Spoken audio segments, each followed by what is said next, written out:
sa kaarawan ng aking anak na babae. Ang tanging hiling niya ay dalhin ko siya sa isang theme park.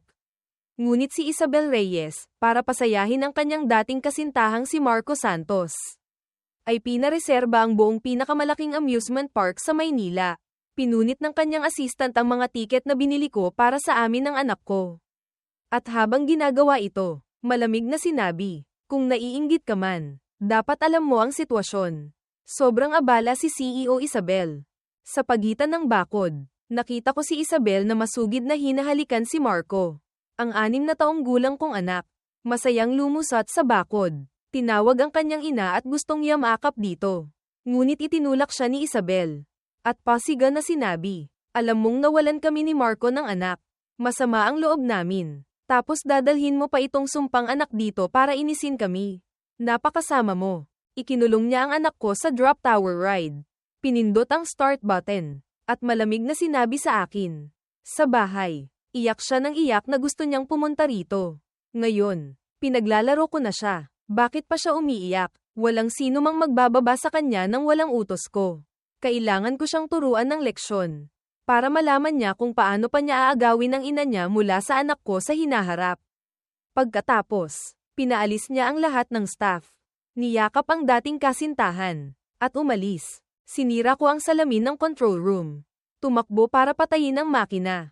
At ibinaba ang anak ko. Ang maliliit niyang sapatos ay nagkalat sa buong parke. Niyakap ko ang duguan niyang katawan. Lumuhad sa harap ng ina ni Isabel. Si Ginang Reyes. Kagagaling lang ni Isabel. Pinatay na niya ang anak ko. Gusto kong pagbayarin siya. Pagdusahan ang ginawa niya sa anak ko. Nililigtas pa siya, sigaw ng family doctor na kasama ni Ginang Reyes matapos suriin ang pulso. Agad naming dinala ang anak ko sa ospital. Ngunit hinarang kami ng assistant sa pintuan. Lumuhad ako. Paulit-ulit na inuuntog ang ulo sa sahig.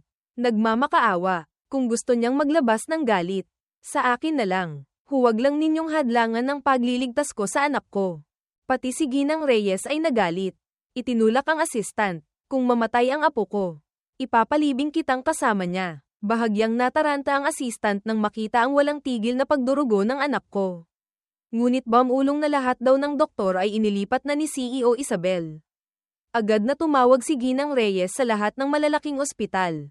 Ngunit lahat sila'y nagsabing si CEO Isabel ay gumagastos ng malaki para ilipat ang lahat ng doktor ng Maynila para sa pagpapagaling ni Marco Santos. Naghahanda silang magkaanak. Niyakap ko ang anak kong unti-unting nanlalamig. Nanginginig ang mga kamay. Sakto noon, isang lalaki ang nagmamadaling pumasok sa ospital. Pinapanta ako ni CEO Isabel.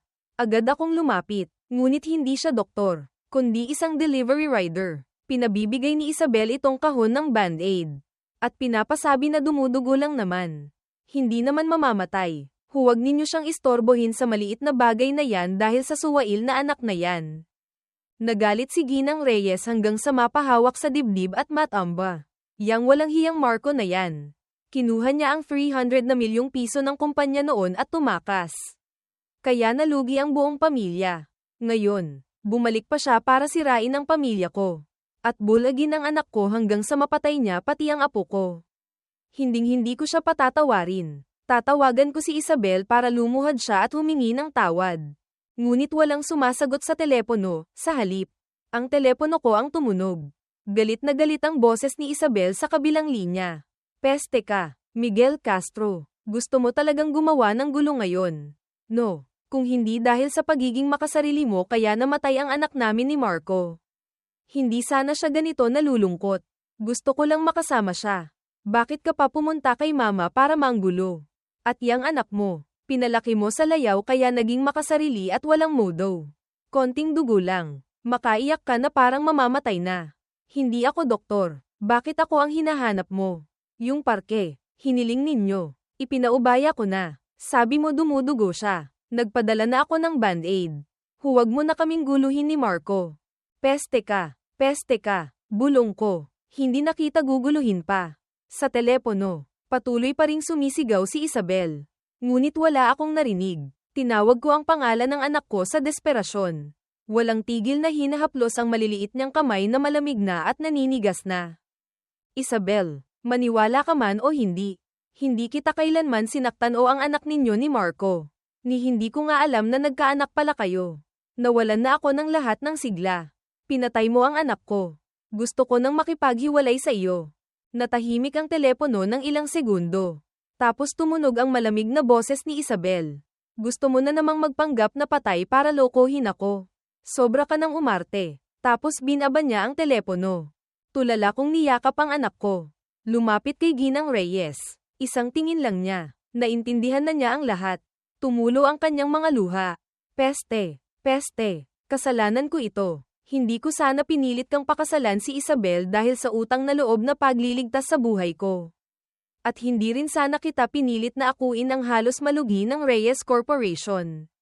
Pero Miguel, alang-alang sa pinagsamahan natin, bigyan mo pa si Isabel ng isang pagkakataon. Bago bumalik si Marco, masaya naman kayong tatlo. Mahal ka talaga niya. Nabulag lang ulit siya ng lalaking yun. Ang mga salita niya ay nagpaalala sa akin ng nakaraan. Mapait akong napangiti. 10 taon na ang nakalilipas. Iniwan ni Marco si Isabel na malubhang nasugatan sa isang aksidente sa sasakyan. At kinuha rin ang 300 na milyong piso ng kumpanya bago tumakas.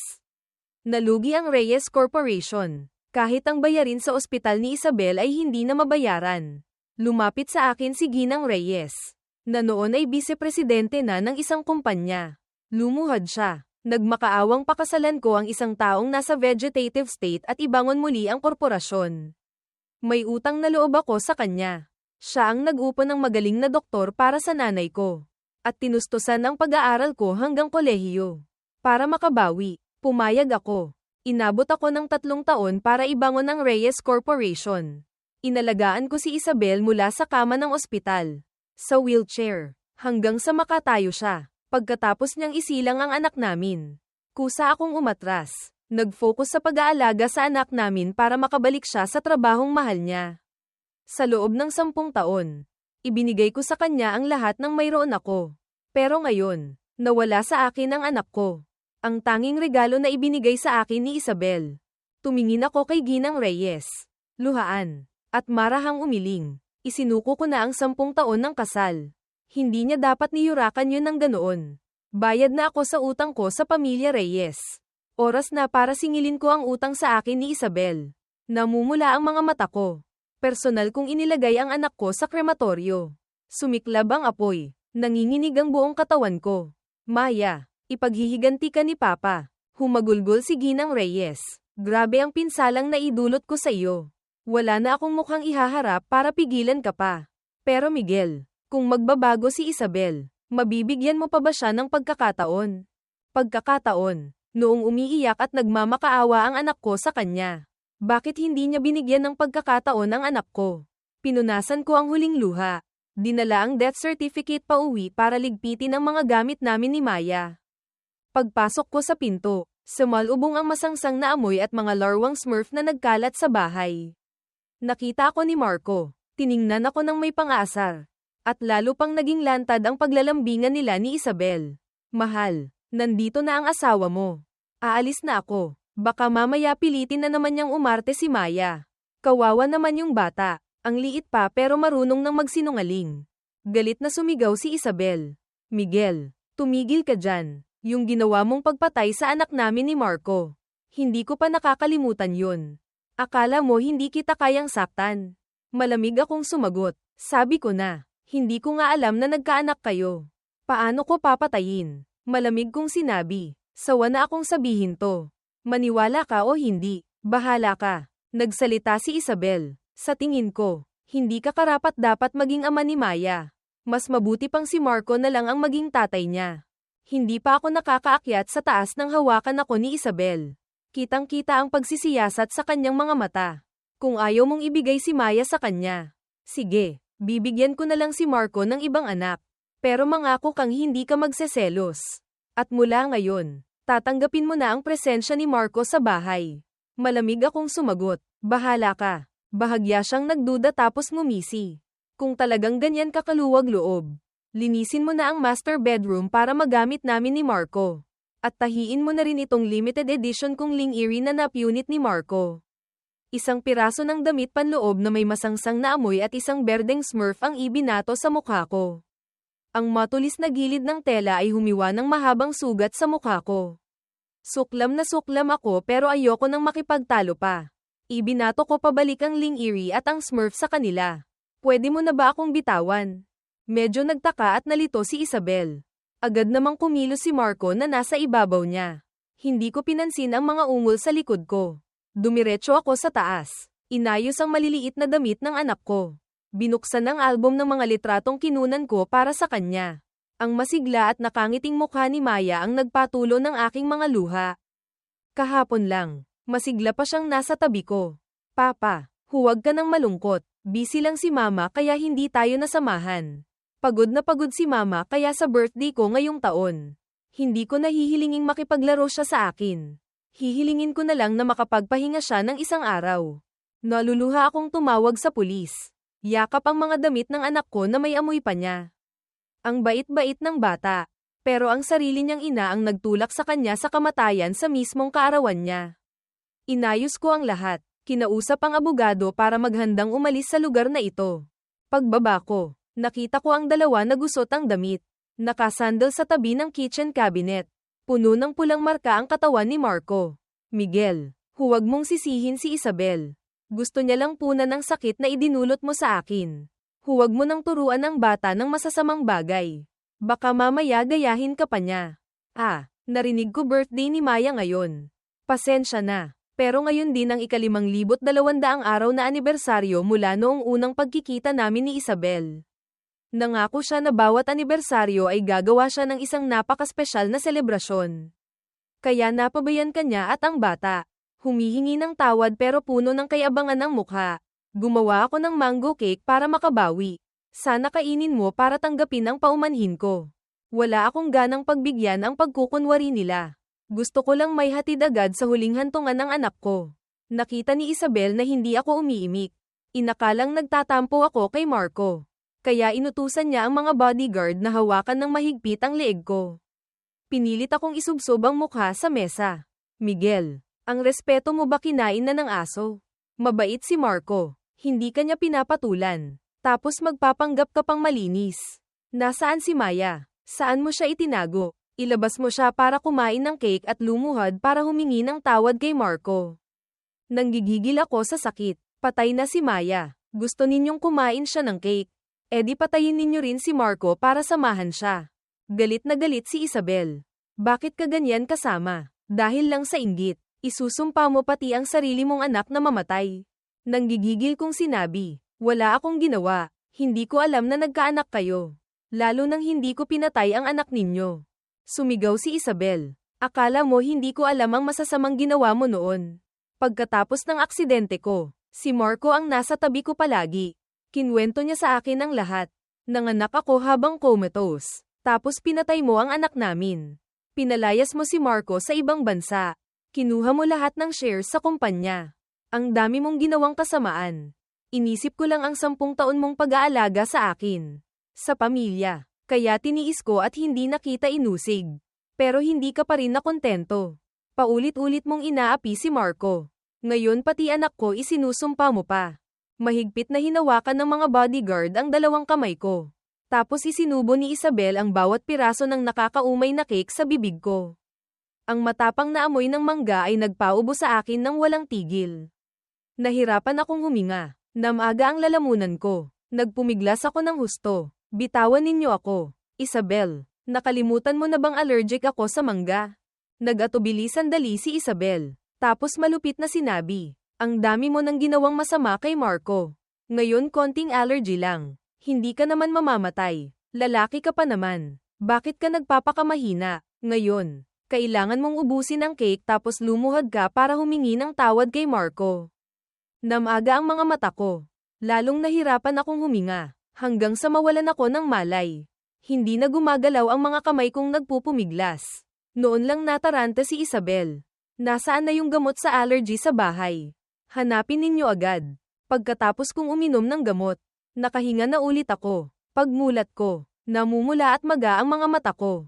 Nakahinga ng maluwag si Isabel. Hindi natural ang boses. Sige na, tabla na kayo ni Marco. Basta mangako ka na mula ngayon. Hindi mo na pahihirapan o sasaktan si Marco at ang anak niya. Sikat na businessman na si Marco ngayon. Walang hangganan ang kinabukasan niya. Samantalang ikaw, isa ka lang palamunin sa bahay. Kailangan mo ring mangakong tutulungan mo siyang mag-alaga ng anak. Ituring mong parang sarili mong anak ang anak niya. Ngumiti siya ng masaya. Pinapangako ko, 1 beses o 2 beses sa 1 linggo. Bibisitahin ko kayo ni Maya. Hindi ako sumagot. Naiinip na siya. Ano pa bang ikinagagalit mo? Noon, kung hindi ka sumingit at pinatay ang anak namin ni Marco. At pinalaya si Marco sa ibang bansa. Kaya napilitan akong pakasalan ka dahil sa shares ng kumpanya. Kasing laki na sana ni Maya ang anak namin ni Marco ngayon. Ang kaligayahan ninyo ng anak mo ngayon. Ninakaw ninyo mula kay Marco. Ano pa bang reklamo mo? Hindi ko na natiis. Pinutol ko siya. Huwag mo nang banggitin pa ang anak ko. Ibabalik na kita kay Marco Santos. Pinadala ko na sa iyo ang divorce papers. Ngumisi si Isabel. Sige. Kukuha ako ng pinakamagaling na abogado para makuha ang kustodiya kay Maya. Isang palamuning lalaking tulad mo. Hindi mo ako matatalo. Kung ayaw mong mawalay kay Maya, lumuhad ka na at humingi ng tawad sa akin. Hindi ko na natiis. Kinuha ko ang death certificate ni Maya at ibinato sa mukha niya. Isabel, tingnan mo. Patay na si Maya. Namatay dahil sa iyo. Nang makita ang pangalan ni Maya Reyes na malinaw na nakasulat sa puting papel na may itim na tinta. Para siyang tinamaan ng kidlat. Ilang beses na napasuray. Imposible. Sumabat naman si Marco. Bakit ganoon? Kaka-text lang sa akin ng yaya ni Maya. Sabi niya hindi ka raw mahanap kaya umiiyak yung bata. Sabi pa ng assistant mo. Pumunta ka raw sa ospital kaninang umaga. Hindi kaya para bumili ka ng pekeng death certificate. Agad akong nasampal ng malakas. Gamulong mula sa hagdan pababa sa sahig. Narinig ko ang sigaw ni Isabel. Miguel Castro, dahil sa inggit mo kay Marco, isinumpa mo ang sarili mong anak. Bumili ka pa ng pekeng papeles sa ospital. Hindi ka talaga karapat-dapat maging ama. Masahol ka pa sa hayop. Pinilit kong tumayo. Itinaas ang ulo. Isabel, isa kang tanga. Gusto kong pulutin ang photo album sa sahig. Pero natapakan na ng mataas niyang takong ang kamay ko. Basura ka. Gagamitin mo pa ang anak mo para takutin ako. Ha, huwag ka nang umasang makakatapak pa sa bahay ng mga Reyes. Ang mga anak at gamit ng pamilya Reyes. Wala kang makukuha ni isa. Ako at ang mga gamit ni Maya ay ipinatapon niya sa basurahan sa bakuran. Ang photo album naming mag-ama na pinaghirapan naming gawin ay pinunit-punit ni Isabel at itinapon sa labas. Namumula ang mga mata kong yumuko para pulutin ang bawat piraso ng huling alaala na iniwan sa akin ng anak ko, pero hindi ko na maibalik sa dati. Biglang binuksan ni Marco ang bintana. Isang malakas na hangin ang umihip at nagpakalat ng mga piraso ng litrato sa buong bakuran. Ngumisi siya. Ay, nako, nakita ko lang kasing nagsusuka si Miguel kanina. Ang baho sa buong bahay. Kaya binuksan ko lang ang bintana para pumasok ang hangin. Huwag mo na siyang pansinin. Pati anak niyang patay na. Wala siyang pakialam. Yang mga litratong yan. Baka pakitang tao lang para lokohin ako. Mapait akong napatawa. Isabel, tandaan mo lahat ng ginawa mo sa amin ng anak ko ngayon. Darating ang araw. Pagbabayaran kita. Pasuray-suray akong bumalik sa punerarya. Ang staff doon. Puno ng awa ang mukha. Inabutan ako ng isang kulay rosas na urn na hugis pusa. Narinig ko po na ang birthday wish ng bata ngayong taon ay makapaglaro sa Hello Kitty theme park na ito. Kaya inihanda ko po itong urn. Sana po makalakad siya ng masaya. Nangilid ang luha ko. Niyakap ang urn. Walang tigil ang pagtulo ng luha. Isang estranghero. Alam pang pahalagahan ang pangarap ng anak ko. Paano naman ang sarili niyang ina? Yumuko ako ng malalim. Sa ngalan ni Maya, nagpasalamat sa kanila. Inasikaso ko ang libing ng anak ko. Tapos hinanap ang abogado. Ibinigay ang video noong araw na iyon sa parke.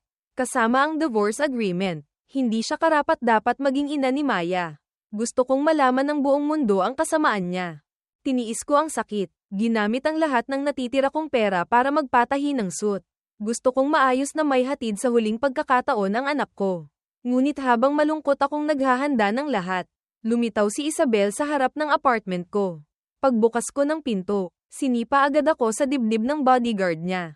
Akala mo ba mabait ako? Ha, para paulit-ulit mong guluhin si Marco. Alam mo bang magpapatahi ako ng suit para kay Marco para sa birthday niya? Tapos sinabihan mo ang lahat ng designer na huwag tanggapin ang order namin. Sinadya mo talagang ipahiya si Marco. No. Alam kong ang kaibigan kong designer. Dahil sa galit, ang nanawagan sa lahat na ay boycott ang order ni Marco. Pinunasan ko ang dugo sa gilid ng labi ko.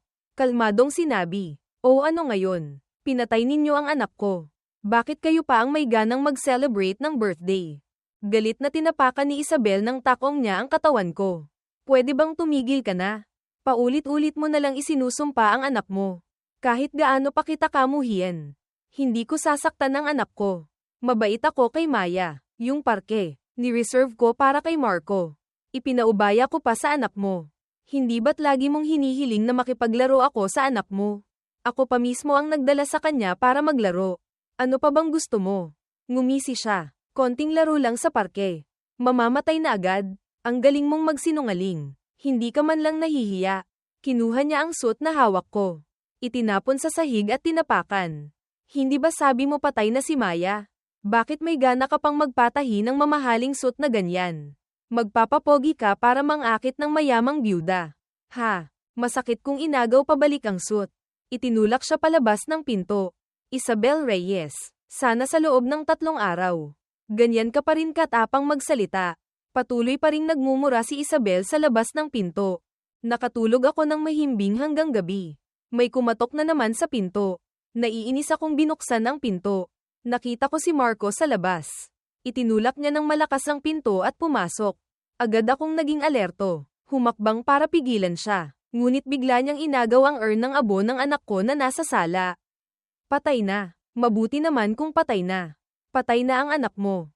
Mamatay ka na rin. Ang buong pamilya Reyes, mapupunta sa akin. Bitawan mo yan." Namumula ang mga mata ko.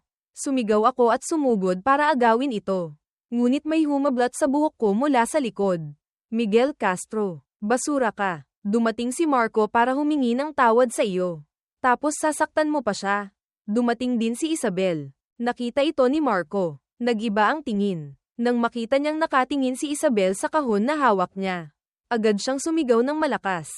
"Ito yung kahon na yun. Ginamit niya ang pulbos sa kahon na to para lasunin at patayin ang anak natin. Naaalala ko ng mabuti. Ngayon gusto na naman niya itong gamitin para patayin ako." "Tumahimik ka. Abo yan ng anak ko."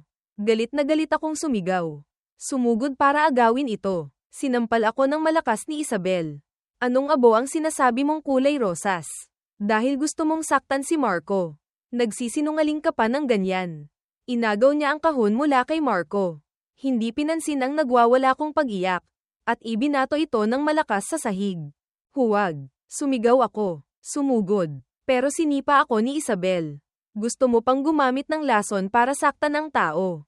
Ha! Crack! Nabasag ang urn. Lumabas ang maliliit na buto na hindi pa tuluyang nasunog. Para akong nabaliw. Umiyak hanggang sa hindi na makahinga. Ang galit na mukha ni Isabel ay namutla at nalito nang makita ang mga buto. Ano to?" Nanginginig siyang lumapit. Hinawakan ang kwelyo ko at sumigaw. Tinanong kita, "Ano ang laman ng kahon na to?" May halong pakiusap at takot ang boses niya. "Hindi yan abo," sumabat si Marco. "Hindi ganyan ang abo ng batang pinatay. Niloloko ka lang niyan. Galit yan sa iyo dahil mahal mo ako kaya nagpanggap siyang patay ang anak niya para kawan mo siya. Pero Miguel, hindi laruan ng bata para pag-agawan ng pagmamahal. Ginamit mo ang pagkamatay ng anak mo para saktan ako hanggang sa muntik na akong magpakamatay." Ha! Nang marinig iyon ni Isabel, ang namumutla niyang mukha ay naging malamig na naman. Nakonsensya pa ako. Akala ko naging malamig ako sa iyo at kay Maya kaya dinala ko pa si Marco para bisitahin ka. Pero kung matigas pa rin ang ulo mo, hindi na kita bibigyan ng pagkakataon. Maghihiwalay tayo. At siguradong makukuha ko ang kustodiya kay Maya. Ngumisi si Marco. Ang cute ni Maya. Kung ako ang mag-aalaga, aalagaan ko siyang mabuti. Sayang lang. Baka hindi na natin siya makita. Itinuro niya ang nagkalat na abo sa sahig. Nanginag ang buong katawan ko. Nagngangalit sa galit. Sumugod para lapain siya. Ngunit hinarang ako ng bodyguard ni Isabel. Dismayado siyang tumingin sa akin tapos pagod na nagutos. "Miguel, hanggang kailan ka ba manggugulo? Ibitin ninyo siya sa bintana para mahanjinan at lumamig yang baliw niyang ulo. Kapag natauhan na siya at umamin sa kasalanan niya, saka ninyo ibaba. Itinali ako at ibinitin sa labas ng bintana. Samantalang si Isabel, yamakap kay Marco. Lalabas na ako. Marco, ang laki ng utang ko sa iyo. Kapag nakipaghiwalay na ako, magpapakasal tayo ng bongga. Desperado akong pumikit. Naririnig ang hagulgol ng hangin. Isabel, sinabi ko na, ang sakit na idinulot ng pamilya mo sa amin ng anak ko. Pagbabayaran ko kayong lahat. Malupit kong pinunit ang tali sa kamay ko. Nahulog ang buong katawan ko mula sa itaas. Sa gitna ng nakabibinging sigaw ng mga kapitbahay at hindi mabilang na dumaraan. Bumagsak ako sa harap mismo ni na Isabel at Marco. Tumalsik ang mainit na dugo sa namumutlang mukha ni Isabel. Nataranta siyang sumugod. Nanginginig ang labi. Miguel, huwag mo akong takutin. Huwag. Sa silid ng ospital, si Isabel, mukhang pagod at nangayayat. Mahigpit na hawak ang kamay ko sa tabi ng kama. Isabel, magpahinga ka muna. Malumanay na payo ni Marco. Ngunit may ningning ng tagumpay sa kanyang mga mata. Kung magising si Miguel, makita kang pagod na ganito. Siguradong masasaktan siya. Namula ang mga mata niya. May kaunting pagsisisi. Matigas talaga ang ulo ni Miguel at seloso. Sino bang lalaki ang hindi may inis kung mag-aalaga ka ng anak ng iba? Kung noon hindi niya tinanggap ang batang iyon. Dahil lang mahal na mahal niya ako. Ako ang nagkamali. Para lang mapasaya si Marco. Naging malamig ako kay Miguel. At ilang beses ko pa siyang pinagalitan. Nagngalit ang ngipin ni Marco. Pero pinatay niya ang anak natin. Nag-alinlangan si Isabel. Kahit na ano pa. Asawa ko pa rin siya. 10 taon na siyang nagsakripisyo para sa akin. Marco, wala ka namang masamang nangyari. Para sa akin. Tingnan mo naman siya ng kaunti. Pwede ba? Puno ng puot ang mga mata ni Marco ngunit nagpanggap pa ring malumanay. Tama ka. Kung magising siya, hihingi ako ng tawad. Bahagyang ngumiti si Isabel. Tatanungin ko ang doktor kung kailan madyay gising si Miguel. Paglabas niya ng silid, nakita niya si Ginang Reyes na naka-wheelchair. Itinutulak papunta sa kanya. Maria, bakit po kayo na ospital? Bakit walang nagsabi sa akin? Tiningnan siya ni Ginang Reyes. Malamig ang boses. May pakialam ka pa pala sa akin. Nasa isip mo lang yang si Marco. Yang hayop na yan. Kinagat ni Isabel ang labi. Si Marco po ang minahal ko noon. Pinalayas siya ni Miguel sa bansa. Ngayon bumalik. Ginugulo na naman ni Miguel. Para sa akin, sapat na ang tiniis niya. Sana po huwag na kayong magalit sa kanya.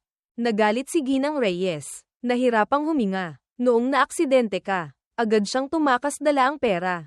Kaya nalugi ang kumpanya. Kung may ginawang mali si Miguel, kayo ni Marco ang nagtaksil sa kanya. Nainis si Isabel. Tama na. Kung naospital kayo, nasaan si Maya? Sensitibo pa naman yun. Bakit ninyo siya iniwan sa lumang bahay kasama ang yaya? Naaalala mo pa pala si Maya? Umiyak ng malakas si Ginang Reyes. Kung gusto mong malaman kung nasaan siya, tanungin mo yang mahal mong kalaguyo. Nagdududang sumunod si Isabel. Pagdating sa pintuan ng silid ng ospital, narinig niya ang baliw na tawa ni Marco. Ha ha ha. Akala mo ba kapag nagpakamatay ka, mamahalin ka ni Isabel? Nasaktan siya. Oo, pero ano ngayon? Kapag tinanggal ko na ang tubo mo, tuluyan ka ng mamamatay. Sa oras na yun, ako na ang magiging opisyal na asawa ni Isabel. Kapag namatay na si Ginang Reyes, hindi ba't mapupunta na rin sa akin ang Reyes Corporation? Lahat nasa kamay ko na. Ang boses ni Marco ngayon ay hindi na ang malumanay at magalang na tono tulad ng kapag kasama niya si Isabel. Kundi isang boses na puno ng kasakiman at kasamaan na para bang may kamay na pumipiga sa puso ni Isabel.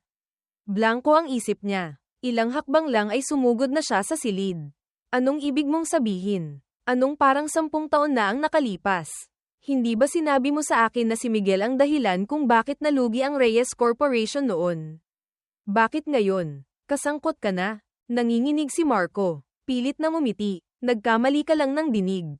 Nagsasalita lang ako ng kung ano-ano. Gusto pa sanang tumanggi. Ibinato ni Ginang Reyes ang isang folder ng mga dokumento sa mukha nilang dalawa. Buksan ninyo ang mga mata ninyo at tingnan kung sino talaga ang nagpabagsak sa Reyes Corporation. Habang nagbabasa si Isabel, lalo siyang namumutla. Samantalang si Marco, sobrang nataranta. Agad na hinawakan ang kamay niya. Napilitan lang ako. Noon, pinalayas ako sa ibang bansa. Walang pera. Paano ako mabubuhay? Akala ko pera mo yun na iniwan mo para sa akin. Hindi ko alam na sa kumpanya pala. Natakot lang akong magalit ka sa akin kaya hindi ko sinabi. Tiningnan siya ni Isabel nang may pagkadismaya. Kaya isinisi mo lahat kay Miguel. Hindi ko akalain na ganyan ka kasama. Binitawan niya ang kamay nito. Itinulak palabas ng silid. Malubhang nasugatan si Miguel dahil sa iyo. Ano man ang dahilan ng pag-alis mo noon. Ano man ang ginawa mo sa anak natin. Mula ngayon, wala na tayong kaugnayan. Lumayas ka. Hindi na nag-abalang pumihil pa si Marco. Tumalikod at tumakas. Namutla sa galit si Ginang Reyes. Hahayaan mo lang siyang umalis ng ganoon. Siya ang pumatay sa apo ko.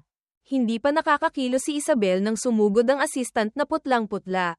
May nangyari po, yung balita na pinatay ninyo si Maya at tinulak si Sir Miguel na magpakamatay. Kumalat na po sa internet. Bumagsak po ng husto ang presyo ng stocks.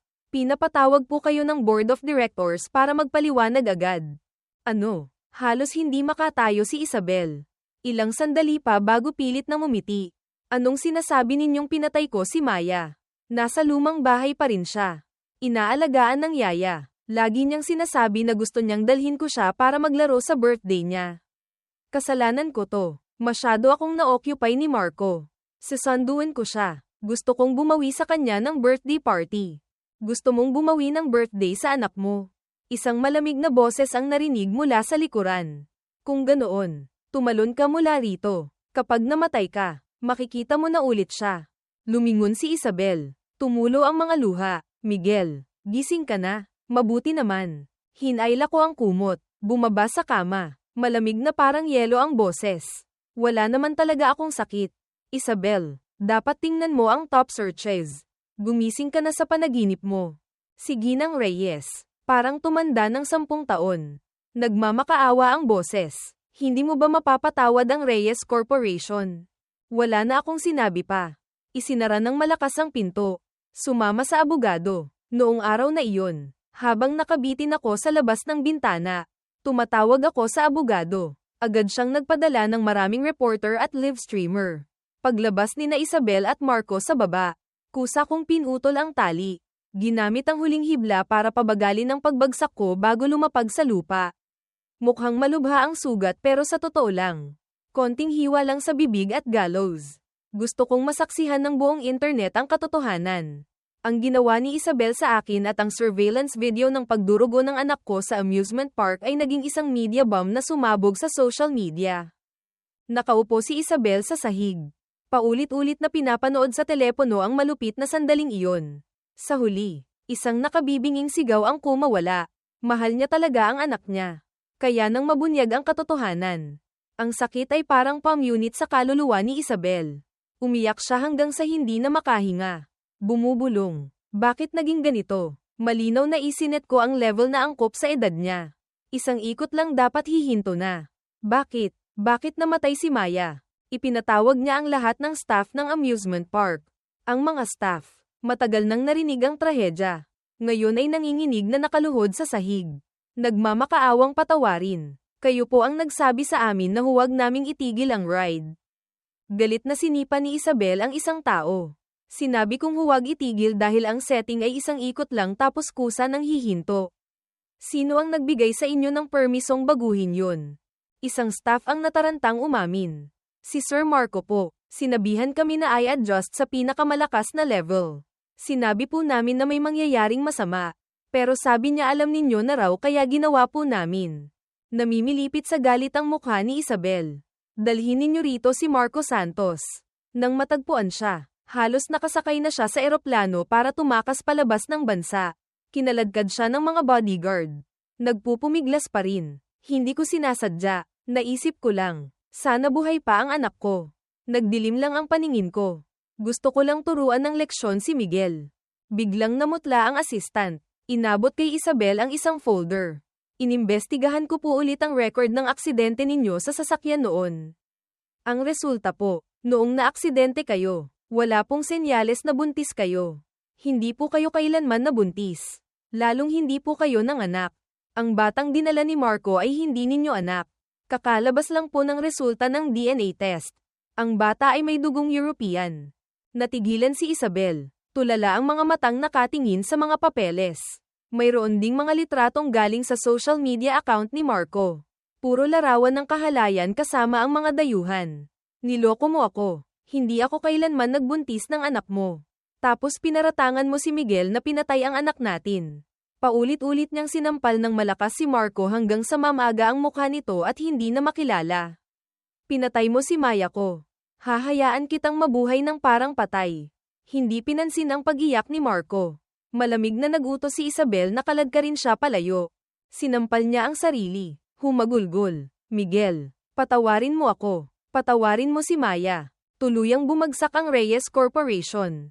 Nang bumagsak sa pinakamababa ang presyo ng stocks, binili ko ang lahat ng shares. Pinalaya sina Ginang Reyes at Isabel Reyes sa korporasyon. Pinalitan ko ang pangalan ng korporasyon ng Pag-asa. Iyon sana ang regalo ko sa anak ko sa kanyang ika-18 na kaarawan. Pero wala na akong pagkakataong ibigay pa iyon. Namatay si Ginang Reyes nang mapalitan ang pangalan ng kumpanya. Nagsuka siya ng dugo, bumubulong pa rin. Ito ang kabayaran sa pagtataksil sa isang tapat na puso. Hindi nagpakita si Isabel sa buong proseso ng pagbili ko sa kumpanya at sa libing ni Ginang Reyes. Hanggang sa may libing na si Ginang Reyes. Saka lang siya lumitaw. Payat, maitim ang ilalim ng mga mata. Suot ang luma nilang trahe de boda. May hawak na isang pumpon ng rosas. Tumayo sa harap ko. Nang makita akong lumabas ng kumpanya. Ngumiti siya. Hindi maitago ang pagkainip. Nagmamadaling lumapit. Nang makita akong nakakunot ang noo. Agad siyang huminto tapos nahihiyang inabot ang mga bulaklak. Miguel, alam kong nagkamali ako. Pwede mo ba akong bigyan ng pagkakataon para makabawi? Gagamitin ko ang buong buhay ko para punan yun. Hindi na kailangan. Malamig kong sinabi. Ang utang mo sa akin. Matagal ko nang nasingil. Mula ngayon, wala na tayong anumang ugnayan. Unti-unting nawala ang ningning sa mga mata ni Isabel. Ngunit hindi pa rin siya sumusuko. Patuloy na nagmamakaawa. Kung ganoon, pwede mo ba akong bigyan ng pagkakataon? Para ligawan ka ulit. Tingnan mo. Ito yung damit na sinabi mong pinakagusto mo kapag suot ko. At ito naman ang paborito mong bulaklak. Lumuhad siya sa isang tuhod. Puno ng pakiusap ang mga mata. Miguel, mahal na mahal talaga kita. Hindi ko kayang mabuhay nang wala ka. Huminga ako ng malalim tapos malinaw na sinabi bawat salita. Isabel, yang damit na suot mo. Hindi ko kailanman nagustuhan. At yang pumpon ng rosas na hawak mo. Yan ang pinakakinasusuklaman kong bulaklak. Imposible. Natigilan siya. Yan ang damit at bulaklak sa kasal natin. Diba? Hindi ba ikaw ang pumili? Ngumisi ako ng malamig. Naalala mo na. Ikaw mismo ang hindi nagpahintulot sa akin na makialam sa paghahanda ng kasal. Lahat ng bagay. Kayo ni Marco ang nag-asikaso. Natakot kang sisirain ko kaya hindi mo ako pinahawakan. Yang damit na yan. Yang mga bulaklak na yan. Lahat yan paborito ni Marco. Mahal na mahal mo siya hanggang sa ginawa mong pabor sa akin ang kasal ninyong dalawa. Akala mo hindi ko alam. Ang inosente mo talaga. Alam ko lahat. Mula pa sa simula. Gusto pa sanang magpumiglas ni Isabel. Nauutal. Nagkamali ako. Alam ko na ang pagkakamali ko. Magbabago ako. Babawi ako. Basta bigyan mo lang ako ng pagkakataon. Dahil nagmahalan naman tayo noon. Tiningnan ko siya ng diretso sa mata. Nagmahalan tayo noon. Mula sa simula, pinakasalan lang kita para makabawi ng utang na loob. Pagkatapos, para mabigyan si Maya ng isang tahanan na may parehong ama at ina. Hindi kita kailanman minahal. At hinding-hindi ko kayang mahalin ng isang taong tulad mong malamig ang dugo at parang ahas. Ibinagsak ko ang pumpon ng bulaklak sa lupa. Niyapakan. Tinitigan ang durog niyang mukha. Sinabi ko, Isabel, ang dapat mong isipin ngayon ay kung paano ka mabubuhay kapag saan ka man magpunta. Kinasusuklaman ka ng mga tao. Naglakad siya palayo ng tulala. Parang naubos na ang buhay sa kanya. Ginamit ko ang lahat ng kita ng korporasyon para mag-donate sa mga humanitarian organization. Ipinasa ang pamamahala ng negosyo sa mga profesional na manager. Tapos mag-isa akong umalis sa lungsod na puno ng kabiguan at desperasyon. Kalaunan, nabalitaan ko sa dyaryo na si Isabel.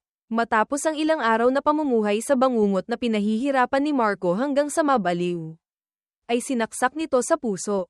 Nang dumating ang mga rescuer, matigas siyang tumangging magpagamot, hinayaan ang sariling mamatay. Ang huling salitang iniwan niya, may utang akong buhay sa anak ko. Pupuntahan ko na siya. Gusto kong personal na sabihin sa kanya. Anak, patawarin mo si mama. Napatawa ako nang mapangutya. Pinatay ang balita. Tahimik na inalagaan ng punla sa harap ko. Diniligan. Tinanggalan ng uod. Doon ko inilibing ang abo ng anak ko. Hindi ko alam kung dahil ba nagbaon din ako ng isang buto noon. Noong tagsibol na iyon, isang napakagandang punla ang tumubo doon. Pinangalanan ko itong Pag-asa. Malapit na namang magtagsibol. Kailangan ding magsikap lumaki ng maayos ni Pag-asa. Ipinatong ko ang kamay ko sa puno. Isang luha ang marahang pamatak. Anak, miss na miss ka na ni Papa. Umihip ang hangin. Kumaluskos ang mga dahon ng puno. Na para bang talagang naririnig ko ang tinig ng anak ko. Papa, huwag ka nang umiyak. 10 taon ng pagmamahalan. Isang buhay ng kasawian. Lahat ng kasalanan ay nabunyag. Lahat ng kasinungalingan ay gumuho. Ang sekim. Ang walang puso. Ang malupit. Isa-isa silang tumanggap ng karapat-dapat na katapusan. Nakatayo ako sa ilalim ng puno ng Pag-asa. Marahang humahaplos sa pisngi ko ang hangin ng tagsibol. Sa mga sanga, marahang nanginginig ang mga batang dahon. Parang bulong ni Maya, ang anak ko, ang munti kong anghel, habang buhay na nakahimlay sa lupa ngunit buhay na buhay sa puso ko. Wala na akong galit, hindi na rin kasing sakit ng dati ang nararamdaman ko. Tanging isang pananabik na lang. Banayad ngunit malambing, tulad ng sikat ng araw sa umaga na sumisilip sa siwang ng bintana. Umalis ako sa maingay na mundo. Pumili ng isang tahimik na probinsya bilang huling hantungan ng buhay ko. Doon, nagtuturo ako sa mga bata. Nagtatanim ng gulay. Nag-aalaga ng aso. Inaalagaan ng puno ng Pag-asa araw-araw. Bawat tagsibol, kapag nagsisimulang umusbong ang mga usbong ng puno, umuupo ako sa ilalim nito. Pamipikit, at iniisip ang walang muwang ng ngiti ni Maya na umaalingaw sa aking tainga. Papa, nandito lang ako. Huwag ka nang malungkot, mahal na mahal kita. Sa katahimikang iyon, alam kong napatawad ko na at napatawad na rin ako. Ang katapusan ay hindi isang pagtatapos, kundi isang bagong simula ng kapayapaan at ng isang walang hanggang pag-ibig na hindi mawawala.